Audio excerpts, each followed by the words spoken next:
சர்வதேச விண்வெளி நிலையத்தில் இருந்தபடி நீண்ட நேரம் விண்ணில் நடந்த பெண் என்ற சாதனையை சுனிதா வில்லியம்ஸ் படைத்துள்ளார்.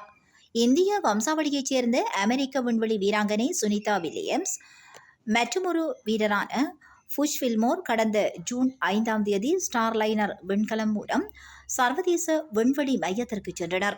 இவர்கள் இருவரும் ஆய்வுகளை நிறைவு செய்து 8 நாட்களில் பூமிக்கு திரும்ப இருந்த நிலையில் ஸ்டார் லைனர் விண்கலத்தில் தொழில்நுட்ப கோளாறு கண்டறியப்பட்டது. விண்கலத்தின் தரஸ்டர்களில் கோளாறு வாயு கசிவு கண்டறியப்பட்டதால் சுனிதா வில்லியம்ஸ் மற்றும் புஷ் வில்மோர் பூமிக்கு திரும்புவதில் சிக்கல் ஏற்பட்டது.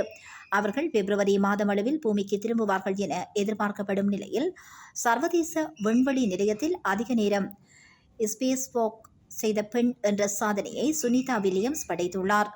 சுனிதா வில்லியம்ஸ் மிகுந்த பாதுகாப்புடன் 5 மணி நேரம் 26 நிமிடங்கள் ஸ்பேஸ் வாக் செய்துள்ளார்.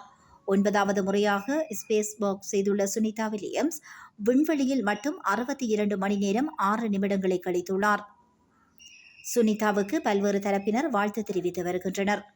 விண்வெளி வீரர்கள் சுனிதா வில்லியம்ஸ் மற்றும் புஷ் வில்மோரை அழைத்து வர அமெரிக்க ஜனாதிபதி ட்ரம்ப் ஸ்பேஸ் எக்ஸிடம் வேண்டுகோள் விடுத்துள்ளமை குறிப்பிடத்தக்கதாகும்.